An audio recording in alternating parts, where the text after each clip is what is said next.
Hello दोस्तों, सभी को नमस्कार। दोस्तों, आज की इस वीडियो में हम चर्चा करेंगे उत्तराखंड पुलिस के रिजल्ट को लेकर के आपत्ति वाले प्रश्नों पर क्या रहा है। आंदोलन की बड़ी डिमांड बच्चे कर रहे हैं। साथ में दोस्तों एसआईटी और एसटीएफ का क्या निर्णय है उस पर हम चर्चा करेंगे। तो दोस्तों सबसे पहले तो देखिए, हम रिजल्ट के ऊपर अगर बात करें तो देखिए रिजल्ट को लेकर के लगातार यूट्यूब पर एक भ्रमित किया जा रहा है बच्चों को।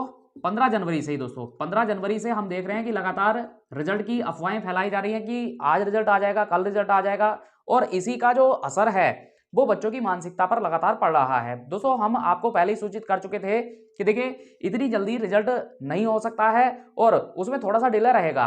अब दोस्तों देखिए, फरवरी का आज जो है 5 तारीख आ गया है और अभी तक कोई भी रिजल्ट की किसी प्रकार की सूचना नहीं है। तो दोस्तों इसको लेकर के जब हमने आयोग से चर्चा की तो आयोग से जो प्राप्त जानकारी हमें हुई है, तो दोस्तों उसमें मैं आपको बता दूं, देखिए रिजल्ट को लेकर के जो समस्याएं आपकी चल रही थी दोस्तों, रिजल्ट को लेकर के जो मेनली समस्याएं चल रही थी वो चल रही थी कि उत्तराखंड पटवारी में पेपर लीक होने के बाद से, और जब संजीव चतुर्वेदी पकड़ा गया तो संजीव चतुर्वेदी के पकड़े जाने के कारण से एक बहुत बड़ा शंका हो गई थी पुलिस के पेपर को लेकर के भी कि कहीं पुलिस का पेपर भी इसी बड़ी मात्रा में लीक ना हुआ हो।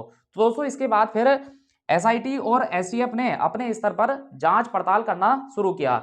जांच पड़ताल में दोस्तों कोई विशेष खास एविडेंस पुलिस भर्ती को लेकर के प्राप्त नहीं हुए हैं कि पेपर इसका लीक हुआ है या नहीं हुआ है। अब दोस्तों देखिए, दोनों ही टीमें क्लीन चिट दे चुके हैं उत्तराखंड पुलिस के पेपर को लेकर के कि बहुत इसमें कोई धांधली का एविडेंस खास प्राप्त नहीं हुआ है। तो दोस्तों देखिए, पुलिस के रिजल्ट को लेकर के मैं आपको अपनी तरफ से पहले ही बता चुका हूं कि पुलिस का जो रिजल्ट है ये 100% आएगा दोस्तों। और कब आएगा दोस्तों, इसको लेकर के जब हमने चर्चा की तो आयोग ने देखिए इस पर सूचना देने से इनकार कर दिया। अब देखिए दोस्तों, आयोग ने इस पर सूचना देने से जो इनकार किया है वो इस कारण से, क्योंकि ये जो मुद्दा है दोस्तों वो अभी सार्वजनिक नहीं किया जाएगा, क्योंकि अभी आयोग ने ये डिसीजन नहीं लिया है कि किस तारीख को रिजल्ट आपका घोषित किया जाएगा। लेकिन दोस्तों ये तय है कि रिजल्ट आपका जरूर आएगा और उसमें कोई भी दिक्कत नहीं होगी। अब दोस्तों देखिए, मैं आपको यहां पे बताए चलता हूं कि यदि अगर 10 फरवरी तक रिजल्ट नहीं आता है तो फिर हमें क्या एक्शन लेना है, हम क्या उस पर करेंगे, इसके बारे में मैं आपको एक अलग से सूचना देकर के बता दूंगा। अब दोस्तों देखिए, आपत्ति वाले प्रश्नों पर जब हमने चर्चा की तो आपत्ति वाले प्रश्नों को लेकर के आयोग ने हमें जो सूचना दी है वो सूचना ये दी है दोस्तों कि पटवारी का पेपर लीक होने के बाद से हुआ ये कि बहुत सारा जो स्टाफ है वो चेंज हुआ और एक विशेषज्ञों की जो टीम थी उस विशेषज्ञों की टीम में भी बहुत बड़ा बदलाव किया गया है। अब दोस्तों विशेषज्ञों की जो नई टीम आई है उसमें दोस्तों 266 लोगों को आमंत्रित किया गया है। अब दोस्तों देखिए, ये जो कैंडिडेट हैं इनका मेनली जो काम है वो होता है, ये अपने अपने सब्जेक्टों के प्रोफेसर होते हैं और अपने अपने सब्जेक्टों के महारथी होते हैं। दोस्तों यही जो कैंडिडेट हैं ये तय करते हैं कि किसी प्रश्न को लेकर के यदि अगर आपत्ति है, जैसे एक प्रश्न के 2 आंसर हो सकते हैं या फिर किसी प्रश्न में मिसमैच हुआ है और उसका कोई भी आंसर नहीं होगा, तो ये जो तय है वो आयोग नहीं करता है। आयोग के द्वारा जिन कैंडिडेट को हायर किया जाता है, जो विशेषज्ञों की टीम होती है, वही इस पे अपना डिसीजन लेती है।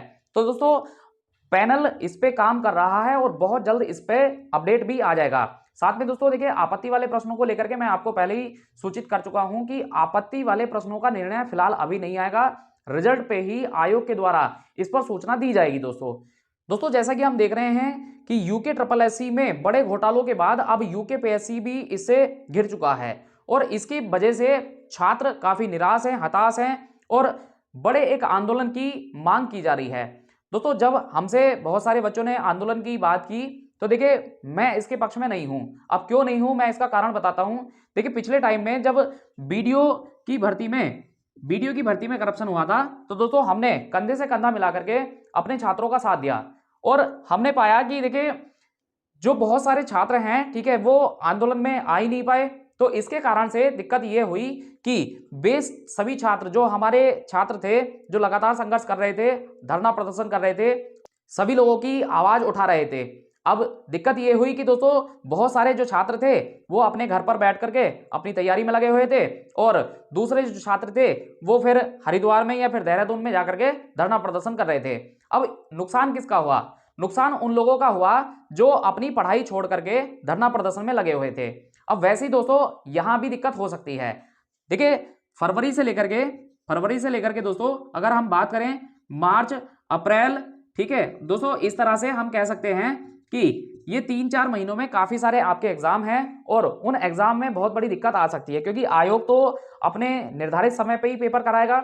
अब पेपर वो अपने निर्धारित समय पे कराएगा तो हम कह सकते हैं कि यदि अगर इस समय में बच्चे आंदोलन की ओर मूव कर गए तो एक दिक्कत ये आ जाएगी कि देखिए कुछ लोग तो आंदोलन में बिजी होंगे और कुछ लोग अपने घर पे बैठ करके अच्छी तैयारी कर रहे होंगे। तो हम कह सकते हैं कि जो बच्चे आंदोलन में लगे हुए होंगे वो बिल्कुल बेकार रहेंगे और कोई भी उनको लाभ इसका नहीं मिलेगा, और वे सभी बच्चे जो अपने घर पर बैठ करके अपनी तैयारी में लगे हुए होंगे वो इन एग्जाम में अपनी अच्छी पकड़ बना लेंगे। तो दोस्तों अभी फिलहाल आप अपने घर पर रह करके अच्छे से तैयारी करते रहिए। पुलिस का रिजल्ट को लेकर के थोड़ा सा देरी हो रही है दोस्तों, तो आप निराश मत होइए।